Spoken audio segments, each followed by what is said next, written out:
Mga kabunyog, pag-usapan natin itong itong mga pinagsasabi na naman ni Digong Duterte. Alam niyo mga kabunyog, nagwawala na itong mga Duterte diehard supporters, Si Roque, nakita natin, nagwawala na, inaaway na lahat. Inaaway si Romualdez, inaaway si Mig Subiri, ang Senado, inaaway si Marcos Jr. Lahat sila nagwawala. Dahil lang sa issue ng pagtanggal ng confidential funds ni Sara Duterte. Ngayon, itong si Digong, ganun din. Nagwawala din. Napanood nyo naman yung hinamon niya si Martin Romualdez na ipa-audit daw. Kung tatakbo daw na presidente si Martin Romualdez, ipa-audit daw yung malalaking pondo ng Kamara. Lalo na daw yung mga discretionary o yung mga extraordinary expenses ng Kamara. Yun ang sabi ni Digong. At ito pa, sa galit ni Digong kila Franz Castro sa Makabayan Black, parang nagbabantaan na naman si Digong. Tulad ng mindset at laging bukang bibig niya, patayan. Patayan na naman ang bukang bibig ni Digong. Sabi dito ni Digong, ang una mong target sa intelligence fund mo, ikaw Franz, kayong mga komunista ang gusto ko patayin. Mga kabunyog, alam nyo, si Sara pikon. Ito si Duterte napipikon na naman. Sa halip kasing harapin yung issue tungkol sa confidential funds, dinadaan niya na naman sa mga ganyan. Dinadaan na naman sa mga ganyan, hamon, banta. At ito, panuorin nyo ito mga kabunyog.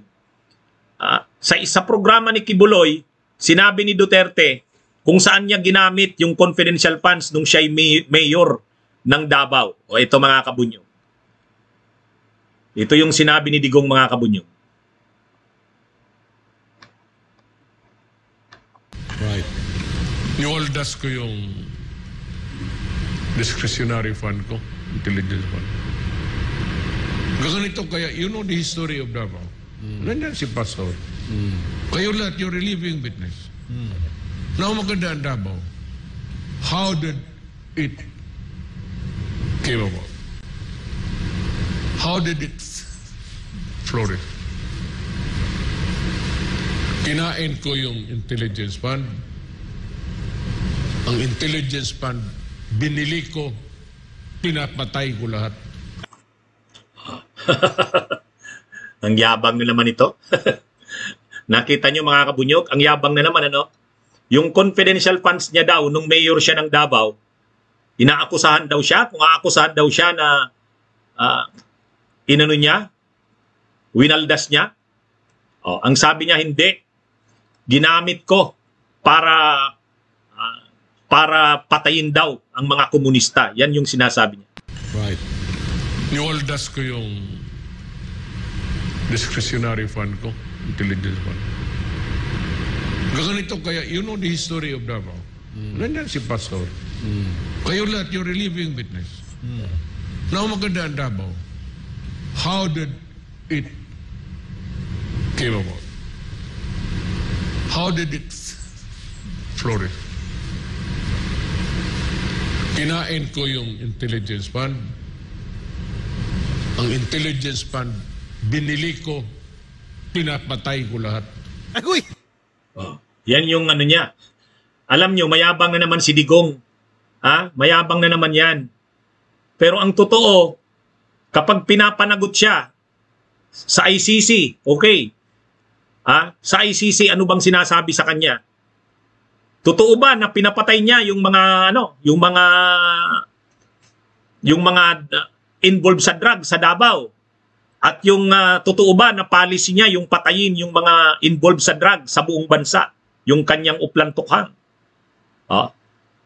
Kapag nagsasalita siya, sasabihin niya siya ang may gawa nun. Pero kapag pinapanagot na siya na okay, gawin mo yan, sabihin mo yan sa International Criminal Court, gamitin mong defense yan. O nagagawa niya ba? Hindi. O di ba? Kaya yung kung matapang siya, dapat haharapin niya yung ICC, aaminin niya yung lahat yung mga sinasabi niya na yan. At papatunayan niya na walang mali sa ginawa niya. Ganun dapat. Pawiin niya.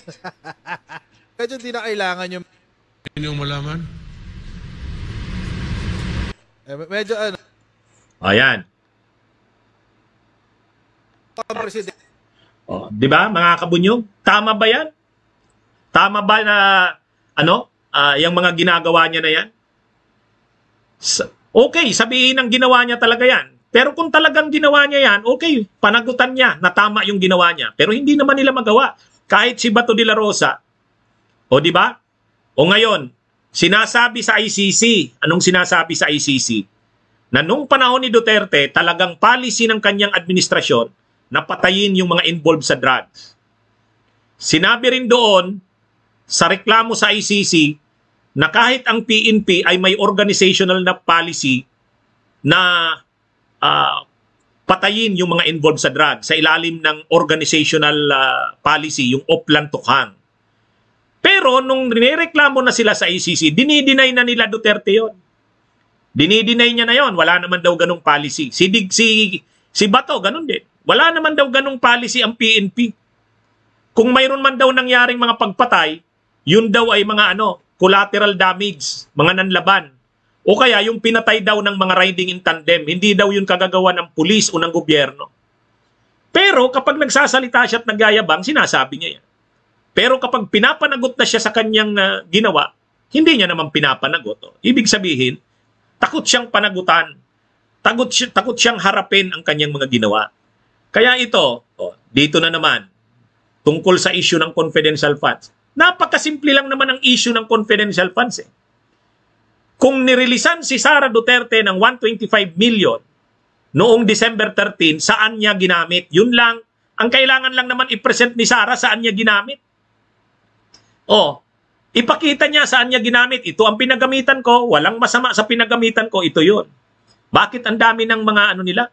Bakit pataya na naman ang bukang bibig ni Digong? Bakit umaabot sa punto na parang dito nagbabanta na siya kila Franz Castro? Anong sabi niya dyan? Ang una mong target sa intelligence fund mo, kayo, ikaw Franz, kayong mga komunista ang gusto ko patayin. Tama ba yun? Ginagawa lang naman ng Makabayan Black yung tungkulin nila sa Kamara, sa Kongreso. Buti nga mayroon pang Makabayan Black na ganyan. Mabuti nga mayroon pang mga tulad ni Raul Manuel, ni Franz Castro, ni Arlene Brosas na nagbubusisi sa pera ng bayan. Kasi yung ibang mga kongresista wala na, nahimik na . Pero ito, mayroon pang mga ganitong mga kongresista. Bakit babantaan ng ganyan? Tama ba yung ganyan? Sa isang dating presidente yan, manggagaling yan sa kanya. Ang sabi kasi ni Digong, dapat daw, sinabihan niya daw si Sara, ang advice niya daw kay Sara, sabihin mo na yung totoo, sabi niya kay Sara. Sabihin mo na ang una mong target sa intelligence fund mo, kayo Franz Castro, kayong mga komunista ang gusto kong patayin. Dapat daw, sabihin na ni Sara yon. Sa harap-harapan kay Franz Castro, sabihan na daw ng ganun. Tama ba yun, mga kabunyo? Tama ba yan sa sa isang dating presidente? At kung si Sara naman, tama ba na vice presidente ka, ganun ang mo?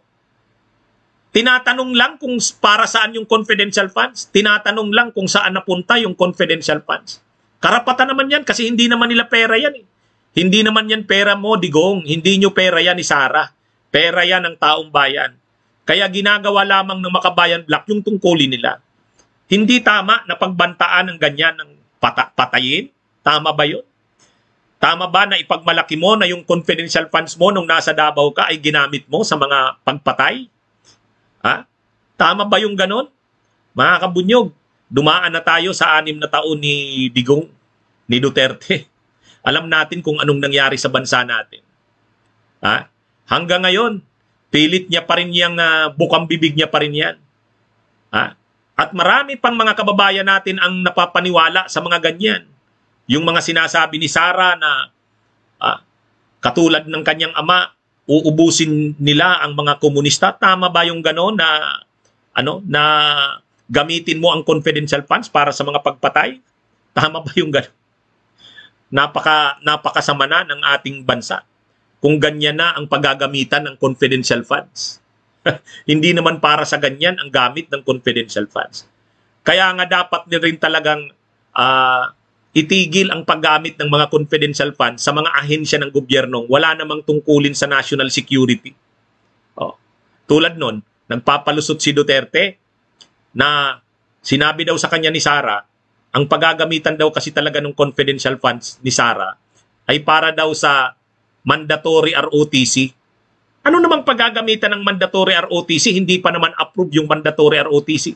Ibig sabihin, gagamitin ni Sara yung confidential funds sa mandatory ROTC kahit hindi pa yan approve ng Kongreso. Wala pa namang batas na nagre-revive ng ROTC. Bakit gagamitin na ni Sara para sa mandatory ROTC? Talagang sanay sila na parang walang batas na sinusunod, ano? Kung anong gusto, gagawin nila. Tama ba yun? Tama ba na gamitin ni Sara para sa mandatory ROTC yung confidential fund sana na hinihingi niya? Kasi yun ang paliwanag ni Digong. Gagamitin daw sana ni Sara sa mandatory ROTC yung confidential funds.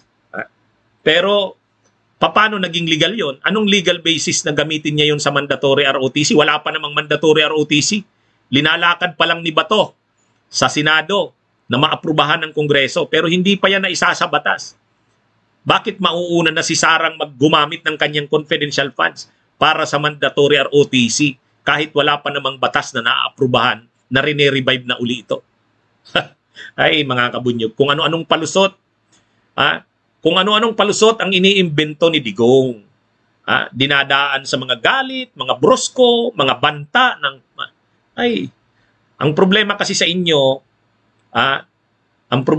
inyo, wala kayong konsepto ng transparency and accountability. Ang akala ninyo, Digong, sa kasi Sara, ang mga pera na yan ay pera ninyo. Hindi pera yan ng taong bayan. Kaya karapatan lang ng taong bayan na itanong at malaman saan napupunta yan. Yan yung ano. At yan yung ginagawa ng Makabayan Black. Bakit ngayon babantaan ninyo na gusto niya patayin? Tama ba yun? Tama ba yun, mga kabunyog, mga kababayan? Sige po. Mabuhay po tayo. Bunyog, bunyog, halikan na kasama ka. Bunyog, kapag buklod ay may pag-asa. Luzon, Visayas, Mindanao, isa ang pananaw. Sa bagong Pilipinas ang bunyog isisigaw. Bunyog.